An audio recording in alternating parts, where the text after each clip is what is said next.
Namo tassa bhagavato arahato sama sambuddhassa. Namo tassa bhagavato arahato sama sambuddhassa. Namo tassa bhagavato arahato sama sambuddhassa. Okay, so have you done your diligent homework? Oh, nice. Then you can share. Then you can actually read the passage that inspires you. Have you done your diligent homework? Those on Zoom? Some of you nodded. Okay, good. Nora, I saw your thumb, so you're the first one to tell me. Nora.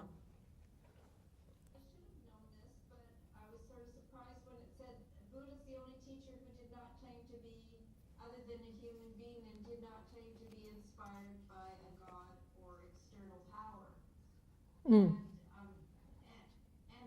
that's quite different from everything else, all the other religions, in that it just means that we can all do it. Yeah. So, we yeah. all have that potential. So, right. I love that it's so unique and different and human. Yeah. Yeah. So yeah. Nora. Yeah. I've got two other ones. I like the fact that it says there's no sin, only ignorance and false views.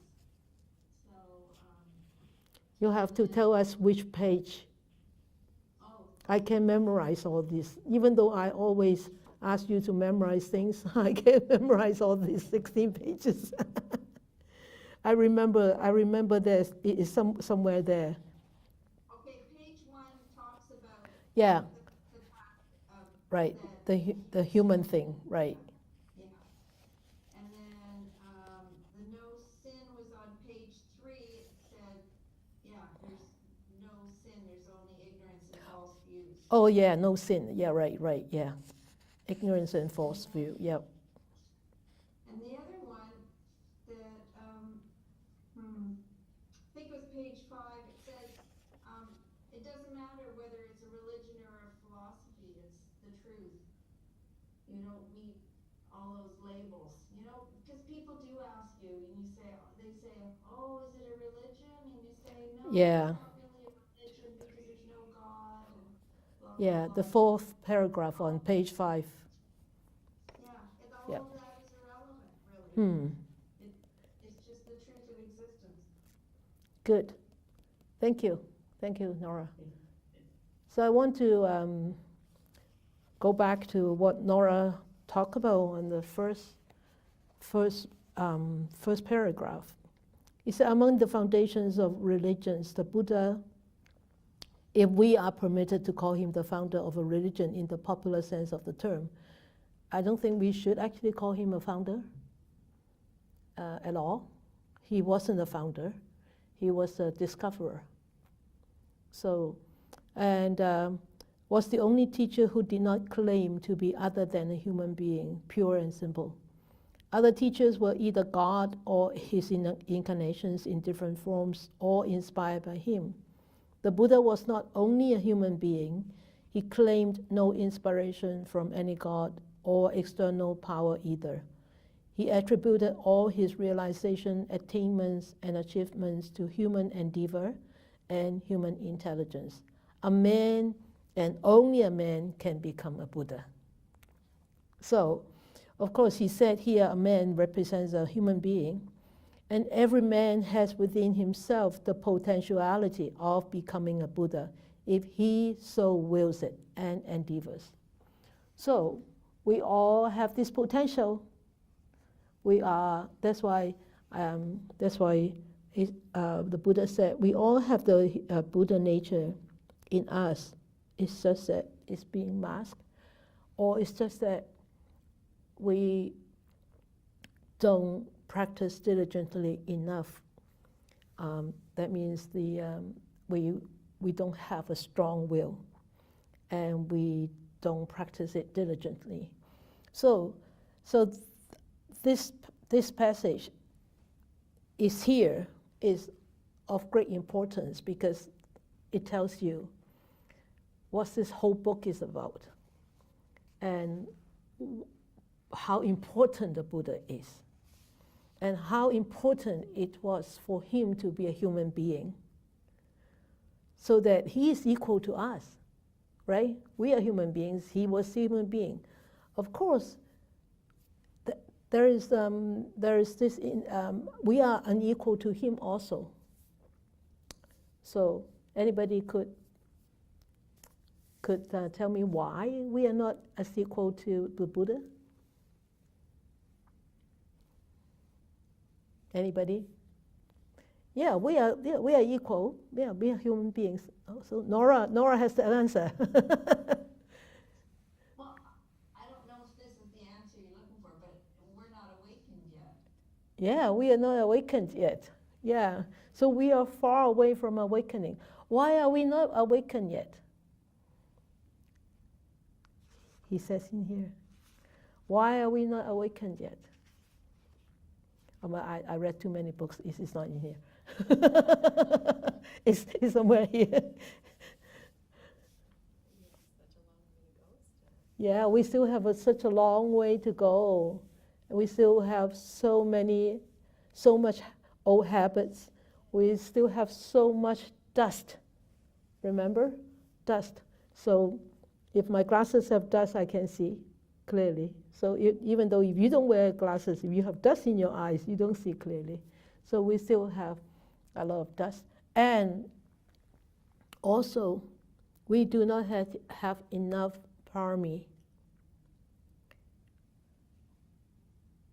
And Claudio said, we haven't experienced the truth directly. Yeah. And sometimes we may be able to experience the truth, anicca, anatta, dukkha, but it's only like temporary, momentary, and after that we forgot completely about it, right? So some of you may have experienced that a little bit, but not like really being awakened by this. So yeah, so the founders, I don't agree with using the word founder at all. It will be very misleading. And I think I would prefer to use discoverer. He rediscovered the truth of existence. So he started to teach and brought it to us. So he said, every man has within himself the potentiality. So as we studied Dhammapada last few months, last 12 months actually, we did 12 sessions of Dhammapada once per month, so 12 months of Dhammapada. And remember, Dhammapada verse 160, it says, one truly is the protector of oneself. Who else could be the protector? With oneself fully controlled, one gains a mastery that is hard to gain. So Dhammapada says it all, and Dhammapada supports this view that only a man can become a Buddha. So one is one's own refuge. Who else could be the refuge, right? So, okay, next one. Anybody wants to share? You know what? That's why I don't call it. I'm teaching I'm teaching the what the Buddha taught. They put it wrong. They didn't use my version. They used their version. So they said, Sifu is teaching life. This book. I said, exploring the book. So it's very different. So you need to do the work. Okay. Feng King, long time no see. Okay, unmute yourself, right, from Hong Kong. Yes. I want to share the night on page 9. Okay. On my book. Well, I have the English version, but this is written in an old version. But I think it should be on the same page. Yeah. Page 9, 1, 2, 3. Mm-hmm. It's always a question of knowing and seeing, and not that of believing. Ah, yes, yes. Right. It is always a question of knowing and seeing, and not that of believing. Yep. Yeah, and also it echoes another sentence that inspired me is the last sentence in the following paragraph. In the next paragraph, it is always seeing through knowledge or wisdom and not believing through claim. Yep.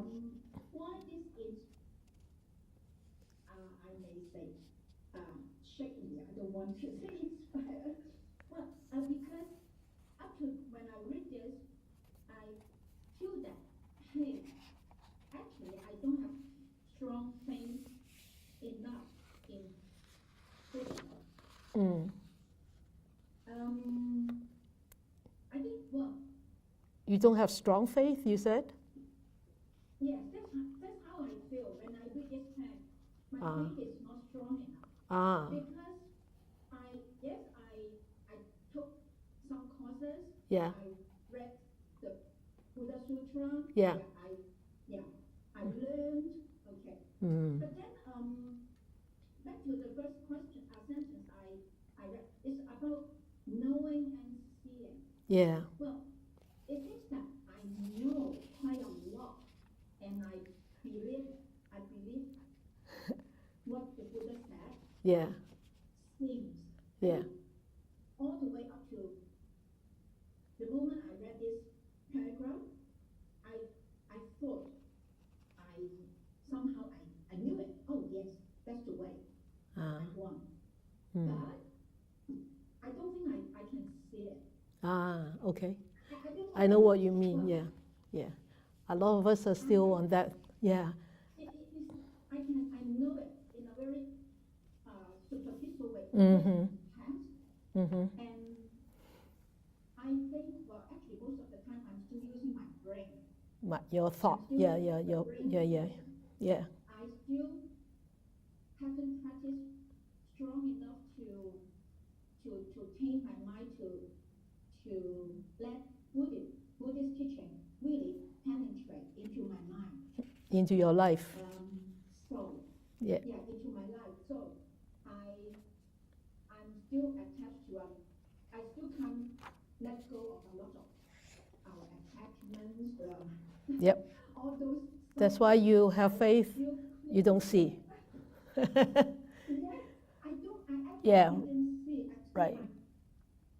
Not even on the path of seeing. So, Yeah. Well, don't bash yourself up too much.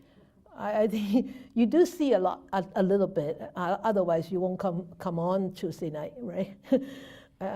You do see a little bit, but after seeing, can you actually put it into your life? How to live your life? How to integrate? How to put it into your life and change this life around? Change the way you look at things. Change your way you deal with things and deal with people. That's the whole thing. So yes, this is also come and see, but not to come and believe. So these two paragraphs are very, very strong paragraphs, because he said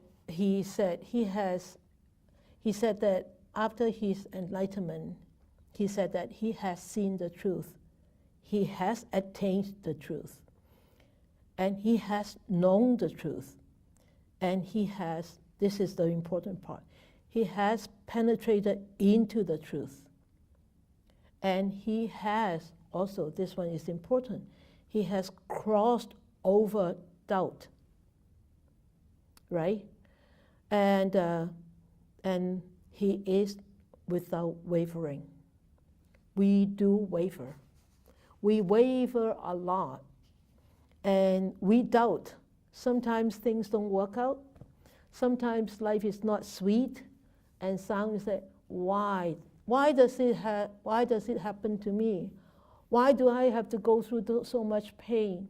Why is that person so negative towards me? Why can't I live longer? Why can't I have a healthier body? Etc. etc. And at that time when we ask that question, that word why, that means our faith is wavering.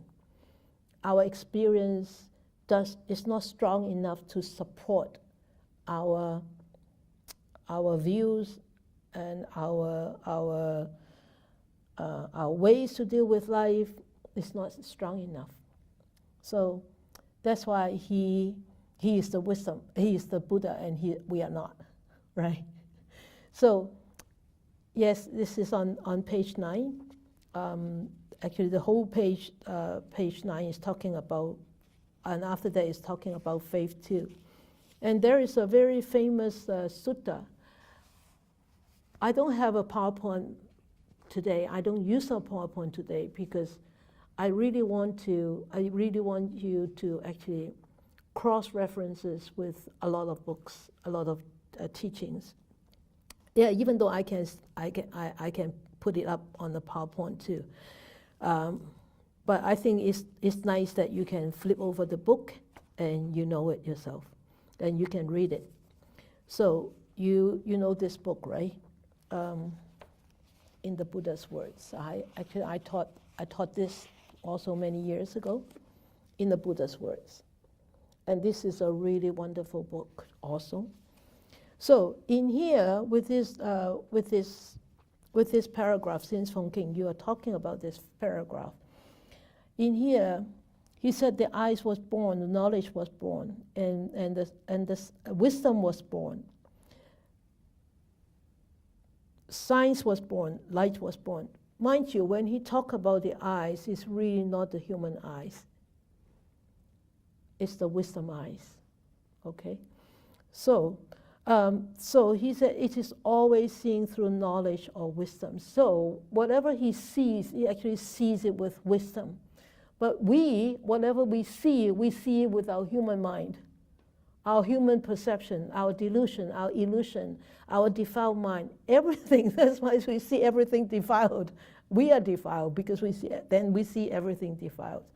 So he said it is always seeing through knowledge or wisdom, nana dasana. So he said the teaching of the Buddha is qualified as inviting you to come and see ehipassika.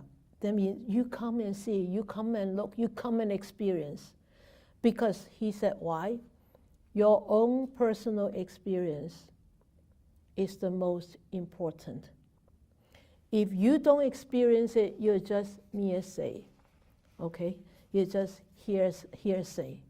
So here in this paragraph, you can refer to a sutta called Canki Sutta, C-A-N-K-I, S-U-T-T-A. Sutta, that means a book, a chapter, a special teaching. So it's Canki, Kanki, C-A-N-K-I. So here, with Kanki Sutta, is in the middle length discourses. The Buddha answered the questions raised by this Brahmin, Bharavacchaya, on how to preserve the truth and how to actually arrive to the truth. And you can actually see it from page, if you don't have the book here,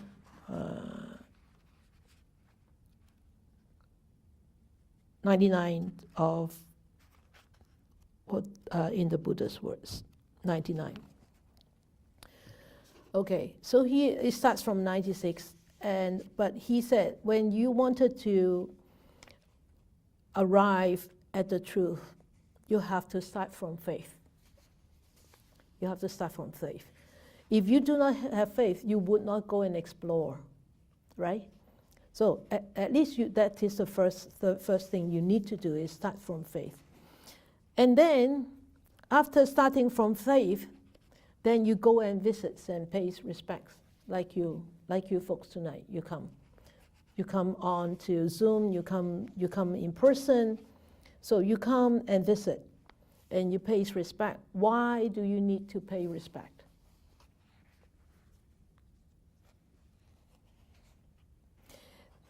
Maybe some of you have read more of the Chinese sutta. Then you will actually understand, see this part when bhikkhus come to ask for teachings, or when monks come or householders come for ask for teachings to the Buddha. They always kneel down. They don't kneel as the way Chinese or many monks kneel. They kneel with one knee down, one knee up. In the old days, okay? And then, because in the old days they have this sari and we have ropes too, so they cover the left shoulder and expose the right shoulder. That's the tradition at that time. And then they kneel down, and then they pay respect, and then they would ask Reverend monk, the Buddha, a teacher, can I ask a question? So this is because why? You respect them because you look up to them, right? They know more than you. Otherwise, you start to challenge them, right? Even though in here, there are actually a lot of people challenging the Buddha, but the Buddha always have the answers. So here he said, you have faith and you go and visit and you pay respect. And then after visits and pay respect, what do? He said, then you give ears. Remember that? We talk about that. I love this sutta. You give ears. Why do you give ears?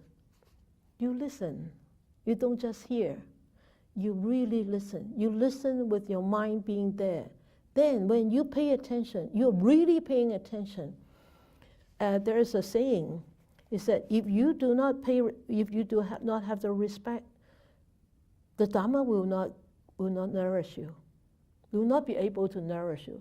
So you will say, oh, then the Dharma is discriminating. Is the Dharma discriminating? No. Why? Why is it not discriminating?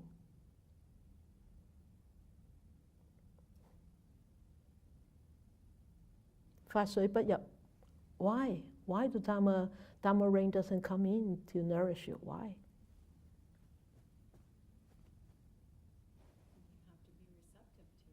Exactly. You have to be receptive, you have to be attentive, you have to be respectful, right? And you have to open the door. If you don't, Sesame, open the door, nobody will open the door for you. You cannot come in here, right? So in order for the door to open, you need to have all these qualities. So you have to give ears. Giving ears, that means you're respectful. You're open. I want to listen to your teachings. So then it's, arrogance, right? Self-pride, right? And then when the Dharma is being taught, you will hear. You can hear. Then after hearing the Dharma, what is the? I'm glad that you remember now. Memorize, right? Memorize, and then with that memorizing, you are able to start to investigate, start to examine, start to dissect the meanings of the Dharma that you have learned or you have listened. You don't just take it in. You need to dissect, understand, analyze, and see. Well, after this, we go on to another sutta. Why do we need to dissect? Why do we need to analyze? Why do we need to contemplate? Why? So, and then he will examine and dissect these meanings. Then, after this, that person will gain a reflective acceptance of those teachings because he reflected upon himself. He contemplated. So after reflection, he said, oh yes, this is the teaching. I understand now, I agree to that. And in my experience, I do experience that teaching in my daily life, right? When the Buddha said, oh, anicca, right? Impermanence. He said, impermanence. Do I experience impermanence in my life? Of course, otherwise our hair won't grow, won't become white, right? Won't become silver, or won't lose, won't get bald, right? So that we experience impermanence. Oh, yes. Then I'm very receptive. Then that knowledge stays with you. Okay? So when that knowledge stays with you, as we go back to Feng King, just now she said, it seems that, yes, I have the faith, but I haven't seen it. I don't see the path yet. Why we don't see the path yet? Because we are not zealous. We think that we still have plenty of time. As I always say, you think that it's not imminent. So we don't need to be diligent.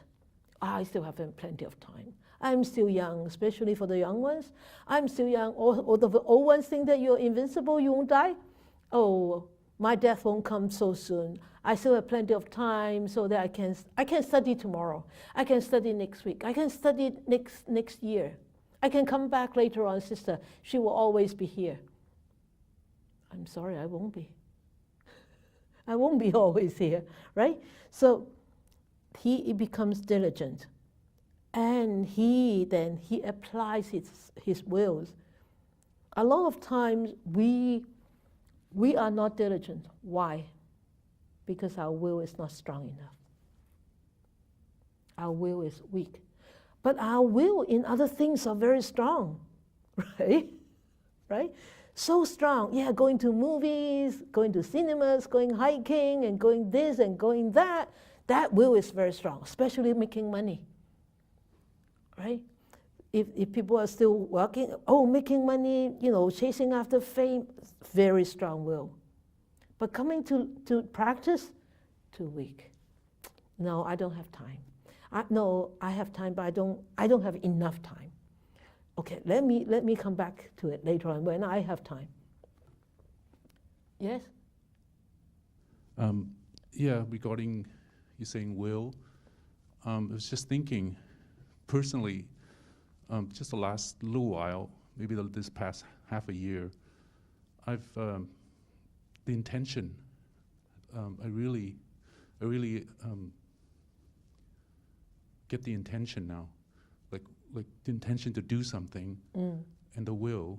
It's almost the same to me. Like without the intention, it makes it difficult to actually to make a decision to do something. Yes. Like it seems like it's always something else, always getting in the way. But if you have the intention to actually do it, like honest intention, willful intention. Yeah, willful intention. It you makes need it that. simpler and Yeah. it makes You need that. yeah. Yeah, you need that push. Yeah, willful intention. Yeah. So when he applies his wills in the Dharma, then he will start to scrutinize. Remember the scrutinize? Scrutinize, that means he start to really dig into the teachings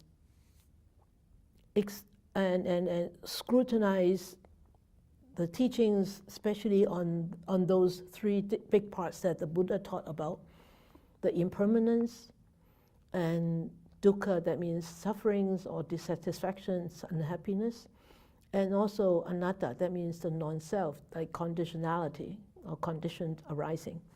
So he starts to scrutinize, and the more he scrutinizes on these truths, the more he understands, then the more he will what? He will think, wow, really, I don't have enough time. Even you give me 2 lifetimes now, I really still don't have enough. Then he will strive like a horse galloping, because they want to reach the destination sooner. So faster, strives with all the strength. And then and then realizes, after striving, then one will realize this body with in the truth in this body, the ultimate truth about this body. Because he starts to be able to see it with wisdom, not just with mere faith. Okay? But the Buddha said, even when you reach that state of seeing this body with that ultimate truth, you still have not arrived at the truth yet. Wow, that's a lot of work, isn't it? There's so much work to do. Final truth, final arrival to the truth lies in where? Is it here?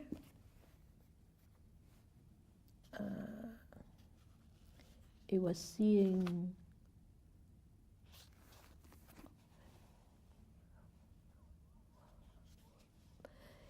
He said, it says, yeah, it's in here.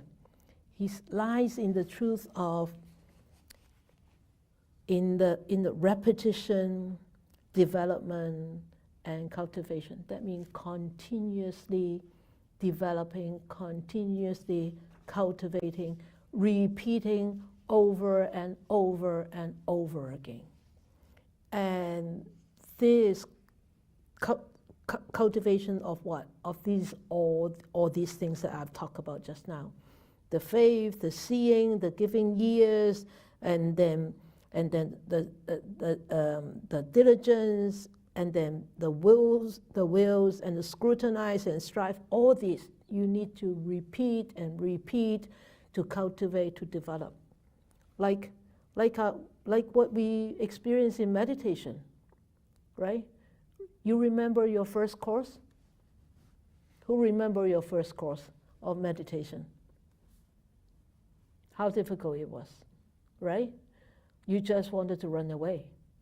I don't want to sit here. I wanted to run away. It's so difficult, especially when your legs are killing you, or when your back is killing you. You just wanted to run away. Or some of my students would start to curse me during the meditation. Oh, darn sister. I wish I haven't listened to her and come to a meditation. It's all her fault making me suffer like this. Did you have that thought? I had a day that I was very angry. With me?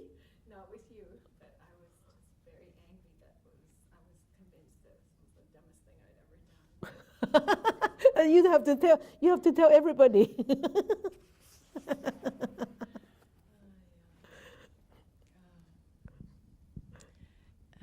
Sifu, hello everyone. Yes, I had a day, I forget which day it was, on my first 10 day, where I got very, very angry. And I just thought it was the dumbest thing I had ever done, and nobody was going to make me do this ever again. And I was going to do it to the 10 days, but that was it. Yeah, but you have been here almost 10 years now. That's right, yeah. So. Yeah, you see? Talk about change, repetition, development, and cultivation.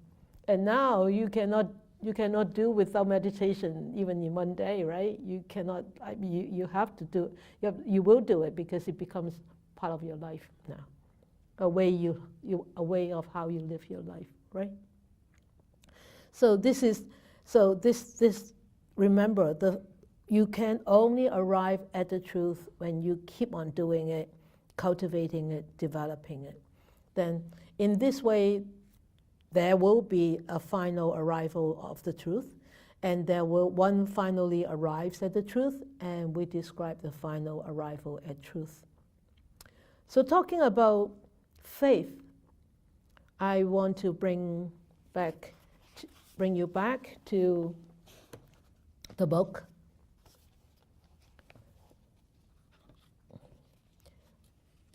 You know, for this class, we will be jumping here and there all the time. But I think it's more interesting. It will be more interacting, and because the books you can read it, right? So I think more discussion will be way much more interesting. So I want you to go back to the Kalama Sutta. Was it here? Yeah, it's here, right? I only write down in here, but I didn't write down in here. Yeah, the Kalama Sutta is here. Wait. Page 2, right? Yeah. Page 2, the Kalama Sutta. Kalama Sutta, page 2. The Kalamas went to ask the Buddha. Laurie, can you read, or Varsha, can you read a paragraph about the Kalama asking the Buddha about who is right and wrong? 1, 2, 3, 4. The fourth paragraph. The Buddha once visited a small town called Kisaputta. You have a microphone, please?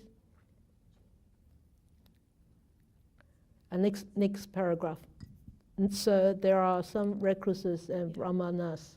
So the Buddha once visited a small town called Kisaputta in the kingdom of Kosala. The inhabitants of this town were known by the common name Kalama.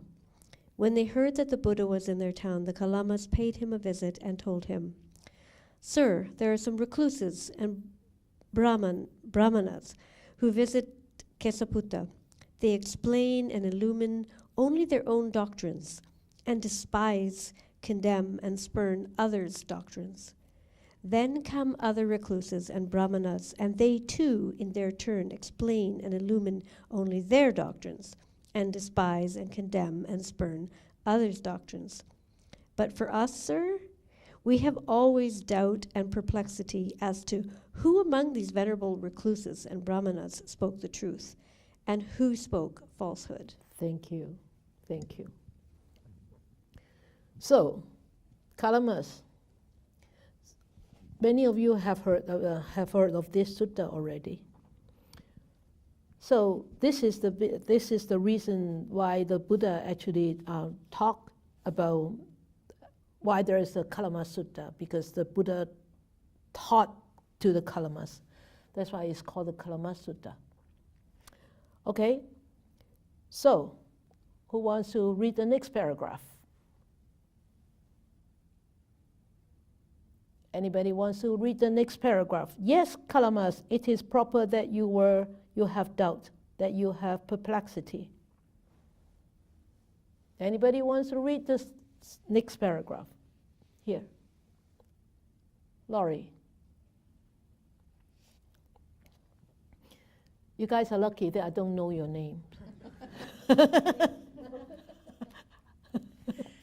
Yes, Maybe the lady in orange t-shirt.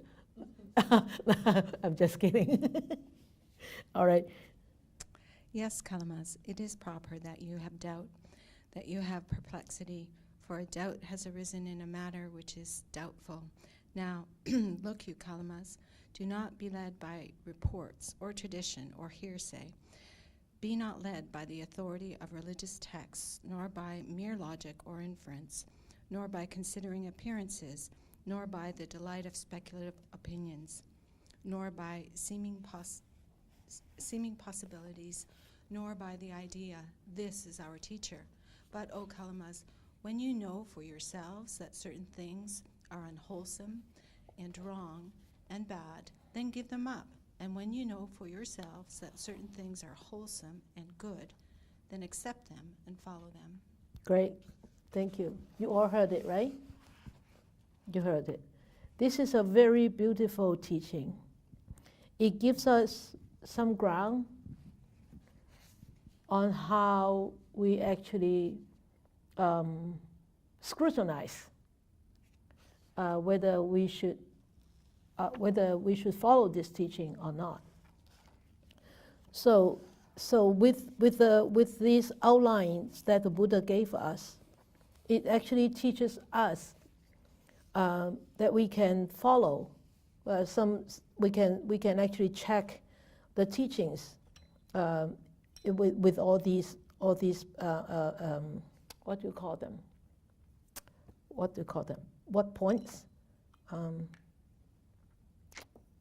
Whatever. Okay, so there are, it's called 10. There are total in 10 here, the paragraph you read. So 10 points here. So the first point is, mind you, the paragraph in here is a little bit different from the paragraph in the Buddha's words, which was edited and introduced by Bhikkhu Bodhi.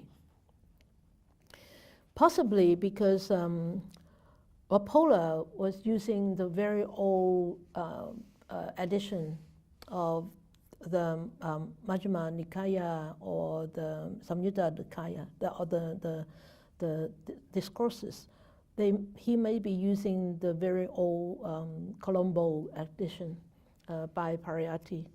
So, and then the edition that we read now is actually more updated, by Bhikkhu Bodhi. So it's a little bit different. But I prefer the Bhikkhu Bodhi's version myself. So I want to read the Bhikkhu Bodhi's version to you all. So first point. Do not go by oral tradition. First, this is the first. Second, by the lineage of teaching. So that means I pass it on to you, you pass it on to others, or my teacher pass it on to me, I pass it on to my student pass it on to their students. So this is called lineage. By hearsay, I hear this. I hear this, okay, by hearsay. And by a collection of texts. You say, wow, sister, you have 3 books here tonight, so you have a great collection. Don't just go by the collection of texts. So you have to refer back to Chanki Sutta. Remember? The faith, the scrutinize, the studying and analyzing. By logic and by inferential reasoning. And these two actually are very, very common thought processes of us, right? Very common. We always say, hey, this doesn't sound logical, or this sounds logical, then I will accept it. Or inferential reasoning, I think this, I cut this out and I look at it and it looks very, very reasonable. Like some of the conspiracy theories, right? So he said, by logic is the 5th one, and inferential reasoning is the 6th one. And then the 7th one is by reasoned cogitation, after really deep contemplation. Why? Then you will ask your question, then I cannot trust my mind? It's not that you cannot trust your mind. You can trust your mind only when your mind is wise. But a lot of times our mind is very, very arrogant, very tricky, and very egoistic. Any of those traits would really influence our views and even our thoughts, right? So even these reasoned cogitation, you cannot just trust, okay? By the acceptance of a view after pondering it. So this is the 8th one. And of course, the pondering is a little bit more superficial than the reasoned cogitation. And then the 9th one is by the seeming competence of a speaker. So, some speakers can draw like thousands of audience, and you say, wow, they're so good, and you follow. Don't just follow, remember, don't just follow. You need to see, and you need to experience, okay? Or because you think, that's the last one, the aesthetic is our teacher, or the monk is our teacher. Okay? So here he says, yeah, this is our teacher. Okay? So the ninth one he said, nor by seeming possibilities. So here the ninth one is by seeming competence of a speaker. It's almost the same. So this is the different translation. So cross-reference with them and see which one actually echoes with you more. I prefer this translation in the Buddha's words, so that's why I use it tonight here. So he said, because why? He said, because when you know for yourselves these things, and he said, if you just follow these and you say, oh, I will go by oral tradition, and you ended up in a blind faith. But if you don't, then you will start to see, you start to view, oh, these things are unwholesome, or these behaviors are unwholesome. These things are blamable. Who blame? Blamed by whom? Blamed by the wise one, not blamed by the unwise one. Okay? So blamed by the wise one. These things are censored by the wise, not censored by the unwise. So when somebody say, oh, you shouldn't do this, and then you see them doing it, and then you say, oh, they asked me not to do this, but they are doing it just themselves. Are you going to follow? Or are you not going to follow? So you need to be wise here, okay? Wise here, not here, here. So he said, these things, if undertaken and practiced, lead to harm and suffering. This is actually very important. Why would it be censored? Why would it be blamed by the wise? Because these things, if they are undertaken and practiced, they will lead to harm and suffering. Not just for oneself, but the harm and suffering could spread to others. And then at that time, if you know that this will cause harm and suffering, then what should you do? You should abandon them. You see, the Buddha is actually so wise. He gives us step by step. It's just that we don't scrutinize enough. We don't investigate enough. And we are not receptive enough. So we look at things, it's all like a lump of flour, like a ball of flour. You cannot make anything, right? But when you start to give it the right amount of water, you start to give it the right amount of kneading and cutting out, letting it rise and all whatnot, you get beautiful cookies and muffins, right? Same with Dharma. You need to do this. And the Buddha has given us many, many instructions on how to actually follow the path. Okay, so the Kalama Sutta, and when with the Kalama Sutta, he comes again.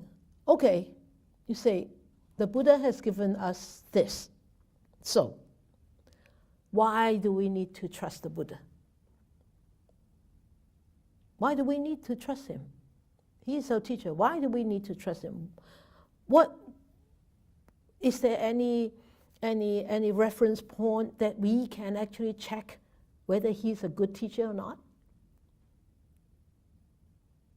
Have you ever thought of checking the Buddha out? Have you ever thought of checking the Buddha out? Or you just believe him? Have you? Well, I have been asked in the past the question, if you could time travel.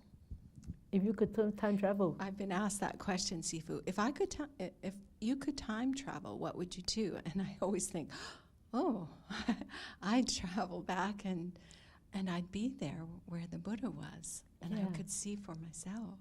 Ah, right. You Yeah. can see for yourself. Yeah, wonderful. Yeah. But you see, we are not there anymore. But from the teachings, we could see, we could derive from the teachings what kind of person the Buddha was. Right? We can derive his demeanor, his character, his personality, and whether his teachings are truthful or not. So, in here, page 93 of the in the Buddha's words, or Majjhima Nikaya, the middle length discourse, number 47. You can read another sutta. It's called Vimapsaka Sutta. Vimapsaka Sutta, Khao Gai Ging. Vimapsaka Sutta is actually a very beautiful sutta. Let's see if some of you can actually read this out. Do I have it here? I think so. 93. Oh, I'll read. I'll read it out for you. Investigate the teacher himself. Yeah, remember that? So, the monks, he said, the monks, a monk who is an inquirer, not knowing how to gauge another's mind, should make an investigation of the Tathagata, that means the Buddha, in order to find out whether or not he is perfectly enlightened. Okay, so in here, he actually gave us many protocols how to actually investigate him. He said, monks, a monk who is an inquirer, not knowing how to gauge another's mind, should investigate the Tathagata with respect to two kinds of states. States cognizable through the eye and through the ear. Are they found in the Tathagata, that means the Buddha, or not any defiled states cognizable through the eye or through the ear? Cognizable through the eye, that means bodily actions, bodily performance of the teacher. Here, the teacher here is the Buddha. Cognizable through the ear, that means verbal actions. Okay, so here, so he said, now when he investigates him, he comes to know. No defiled states cognizable through the eye or through the ear are found in the Tathagata. So when you scrutinize, when you investigate this teacher, you don't see any unwholesome bodily behaviors, and you don't hear any unwholesome verbal behavior. So he said there's no defiled states through the eyes and the ears. So when he comes to know this, he further investigates. He investigates him further thus, are there found in the Tathagata or not any mixed states cognizable through the eye or through the ear? The last paragraph was completely undefiled, no defilements. Here, he said, you need to check through the eyes and the ears whether there are mixed states, that means defiled and undefiled, mixed. Okay? Mixed states, that is called mixed. So when he investigates him, he comes to know no mixed states cognizable through the eye or through the ear are found in the Tathagata. So the first paragraph was completely no defiled states. The second paragraph was no mixed states.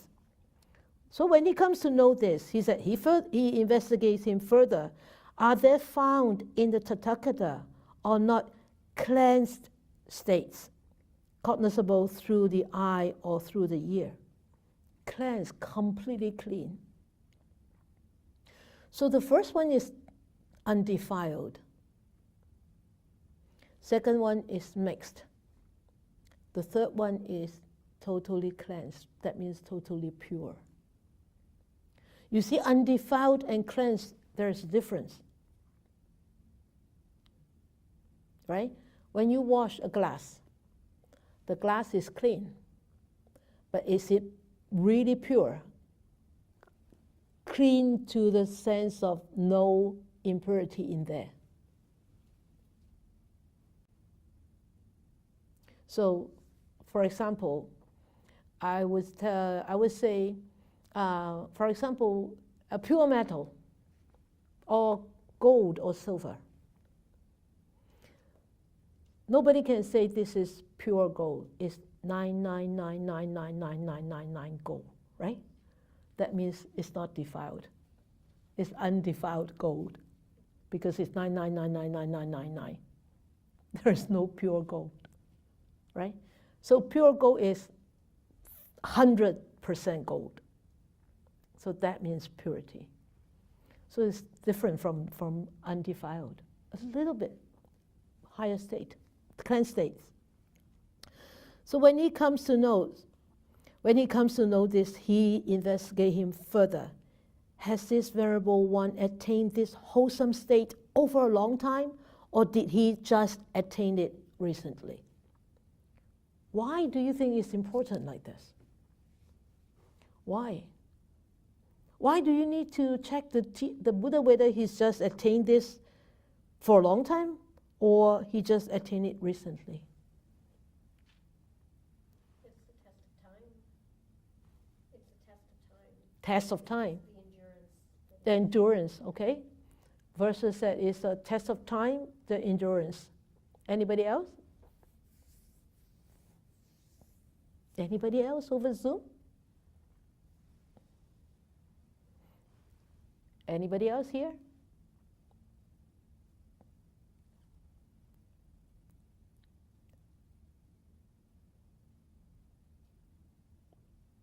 Why? No answer? You have answer, Kwok? No? Okay. Anybody over Zoom has an answer? To me, if it is stable, okay, good. Stable, endurance. To see if it is stable, endurance, yeah, okay.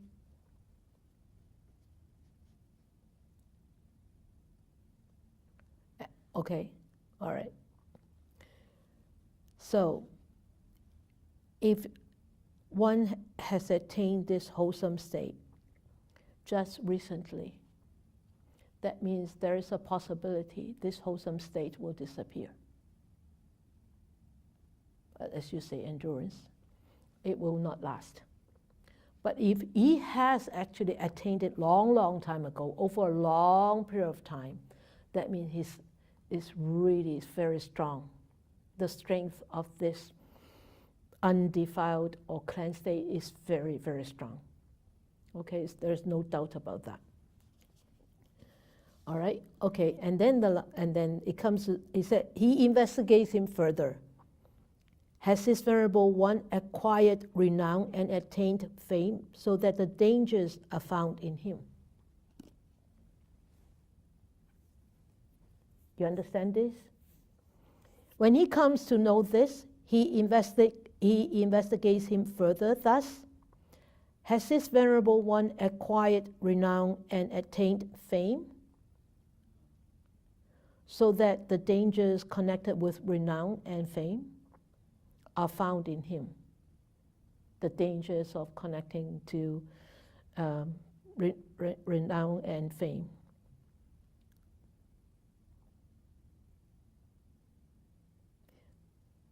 So of course he won't have this, right? The danger of being famous, the dangers of being renowned, you won't find it in the Buddha, because this is not what he wants. This is not what he is running after. His enlightenment is not about fame or status or renown, right? And so he doesn't have that danger. The danger of what? Falling apart, right? Going backward, regressing. Right?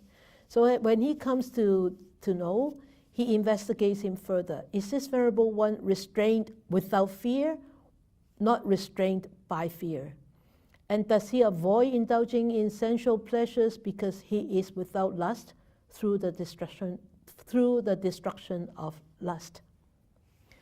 Why do you think he said this Venerable One restrained without fear, not restrained by fear?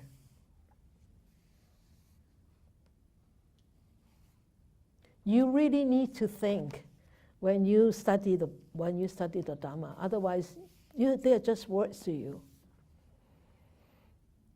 He's not restrained by fear. I'm scared, so I won't do it. So a lot of kids are like that. Oh, I'm scared I'll be beaten up by my dad tonight. I won't do it, right? No. No. He is restrained without fear. Actually, he doesn't need to restrain himself, right? So because of all these, you investigate the teacher, you investigate the Tathagata, the Buddha, and also you can use this as points to investigate your teacher too.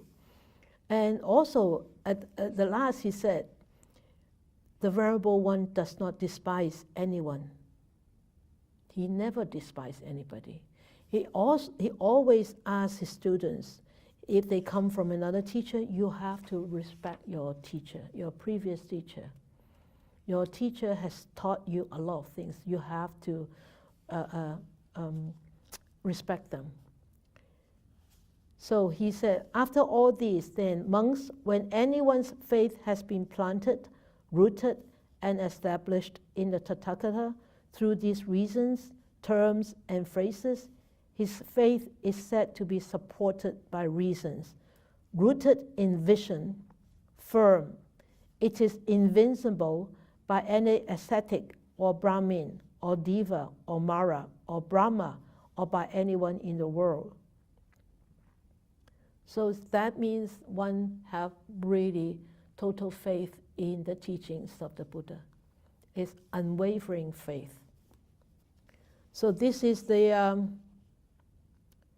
Vimassaka Sutta, Majjhima Nikaya 47.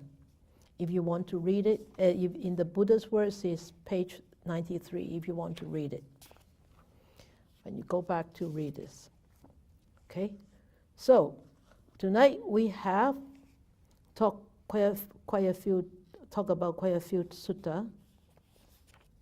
And this first chapter is an introduction for the next one, for the next chapter. I still have quite a bit to talk, maybe next time on this, but it won't harm you if you go on reading for the next chapter and see if you have any inspiration from the next chapter. The next chapter is fairly long. I would like you to read from page 16 until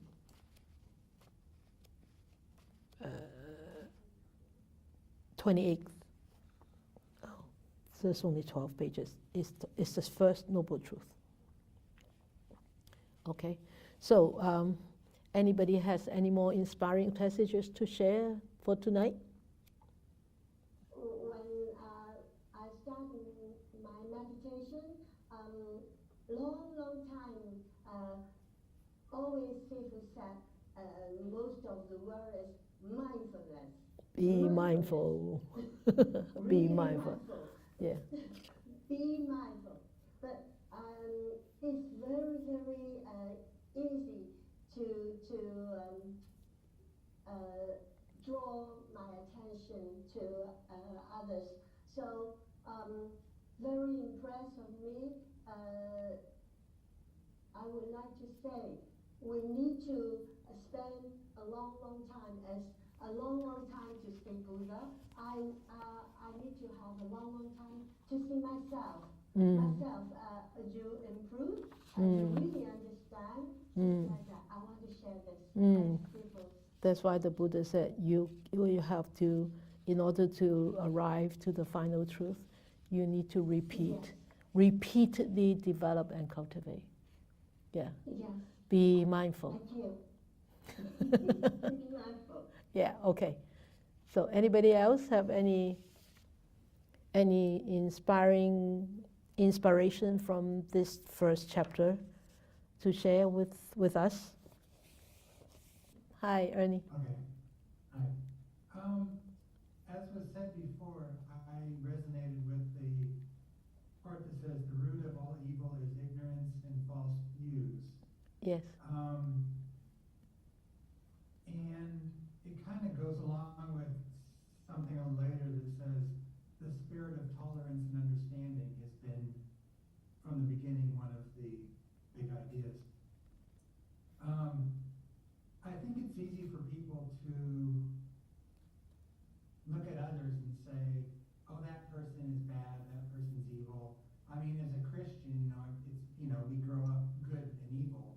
Mm. And I think the idea of saying, well, let's get rid of evil. And people behave the way they do because of ignorance and false views. And one thing I think is good about it is that I think it makes it easier for us to be tolerant and understanding when if the person's just ignorant, I think it's easier to be understanding towards that person. Mm. And say, well, okay, they don't know, they've been conditioned bad, but he's not a bad person, he's not an evil person. Mm. I think that kind of idea is a good one. And I think it would help if more people were more tolerant and, had less of a good versus evil mentality, and was just a little more tolerant and understanding. Yeah. So I thought that was good. Yeah. Yeah. Then another part mentioned freedom of thought. Mm. Allowed by the Buddha is astonishing to the student of the history of religions. So I think another good thing about Buddhism is the freedom of thought that it kind of encourages. And in my mind, I mean, I don't know much about Buddhism, but in my mind, I like that it's less about here's what you're supposed to believe, but I feel like it's more like, here's good stuff, you try it out in your life and see if it works well with you. Yeah. And study it and give it a good try. And I think a lot of the ideas of Buddhism really make sense to me, but it encourages you to Experience. make it a part of your life and see how it really changes you. Yep. And helps you rather than just blind faith. So Yep. those are a couple things that I see. Good. Very good. Thank you for sharing, Ernie. Yeah, it's true. You are very right. If more people stop to say, oh, this is evil, this is bad, and this is good. If more people are starting to see more good in others, I think the world will be way much better world than nowadays. Evil and good are just like a coin, two sides to a coin, right? And can we do without this part of the hand? Can we just slice it up? We can't, right? It's the palm and the hand. It's there,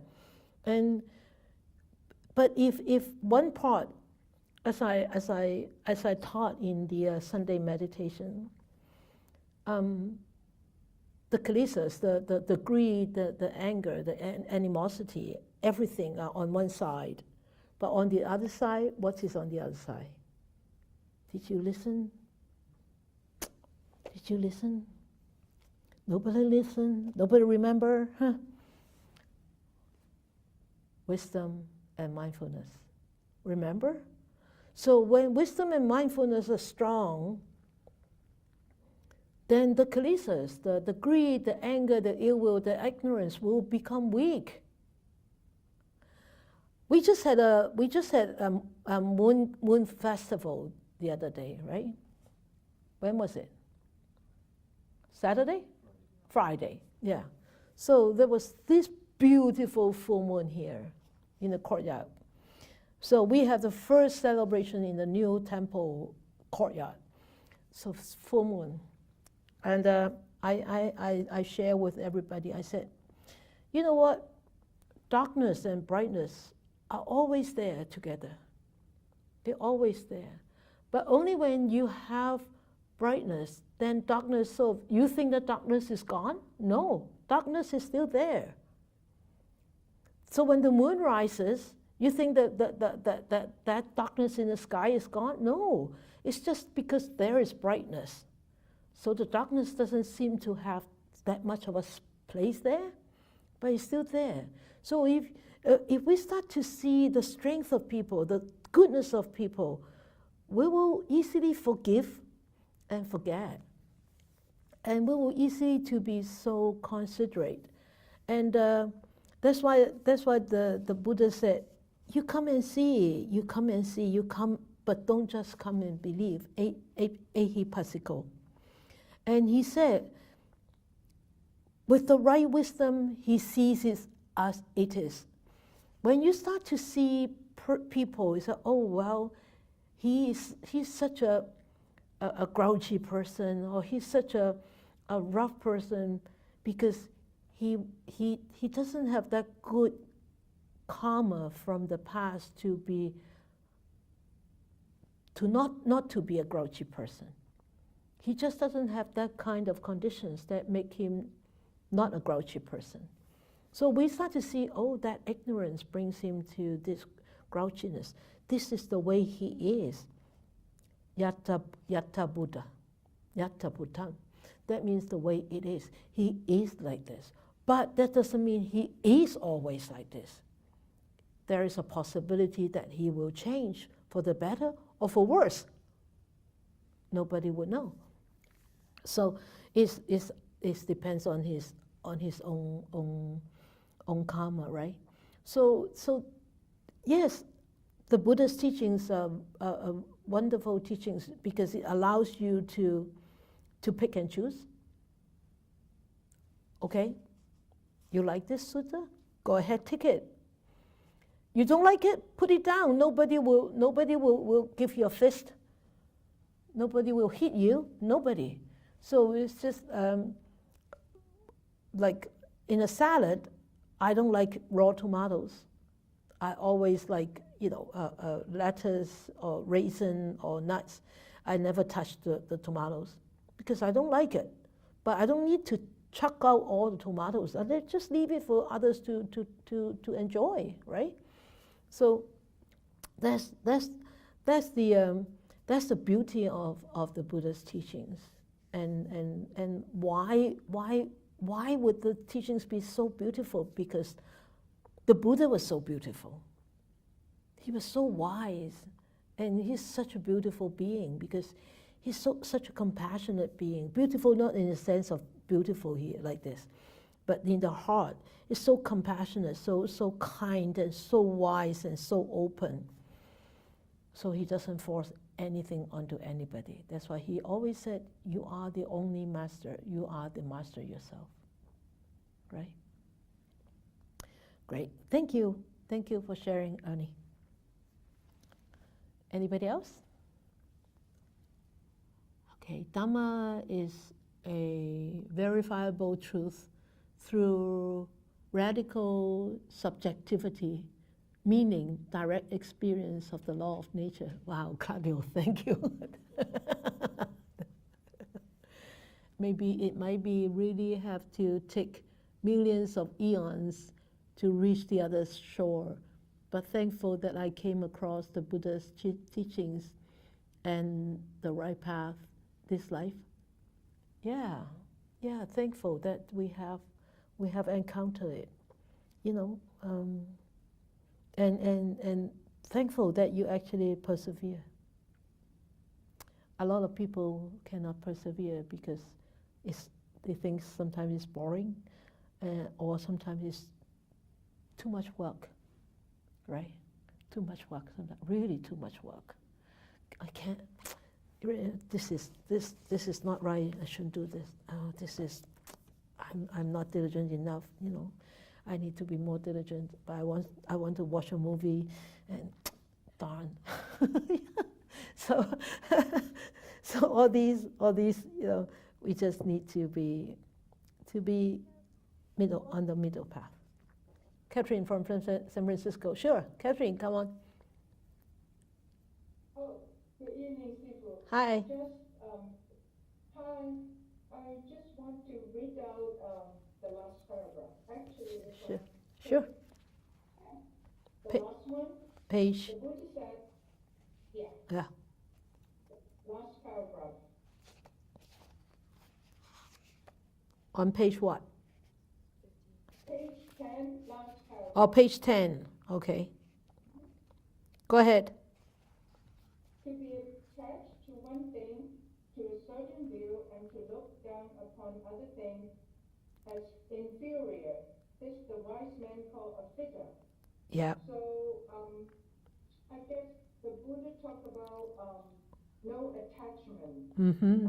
He also said that even this will is so pure and so clear, if you cling to it, if you ponder it, if you treasure it. Where am I? It's on page 11, paragraph 2. Then you do not understand that the teaching is similar to a raft. To the raft, yeah. Which is for crossover and not for getting hold of it. Yep. So it's talking about Buddhism, and we are just using it as a raft, just to cross over to a safety place and not holding on. Exactly. So I like it because, Yeah. reminds me that no attachment. Yeah. You see, that's why I said the Buddha is so wise. He said, even the teachings, you need to let go. You need to let go because it's just a raft. It's just a raft for you to cross over. After you have crossed over, you have to let go. You don't carry the raft on your shoulders and tire yourself out, right? You need to let go. So the teachings carry us to a safe place, to peace, to happiness, to tranquility, and eventually, hopefully, to the total liberation of sufferings.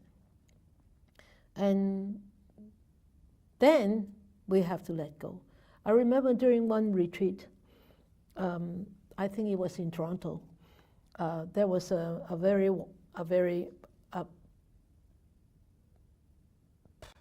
highly achieved student in the mundane world came to ask me a question.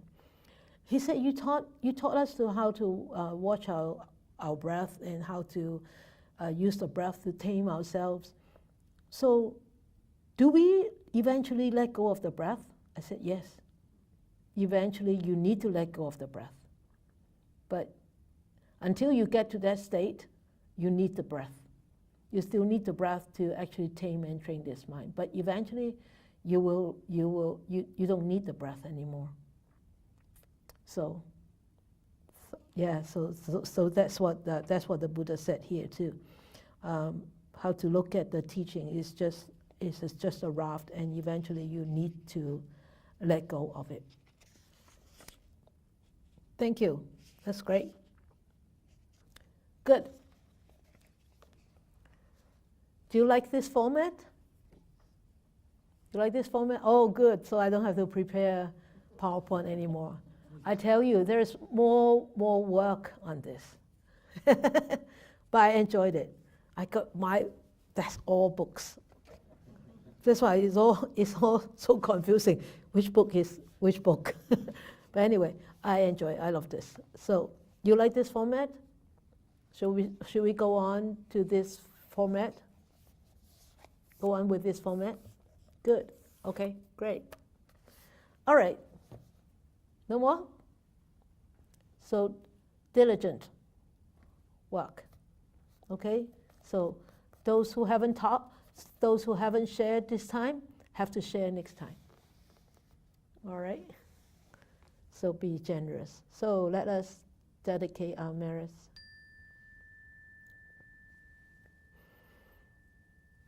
May we share all our merits that we have gathered tonight with all beings.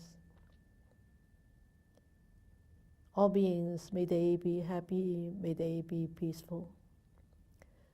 May we wish more and more people will encounter the wise words of the Buddha, study them, understand them, use them, integrate them into their lives, and help themselves to liberate from all the entanglements, all the sufferings, and be truly and ultimately free and happy.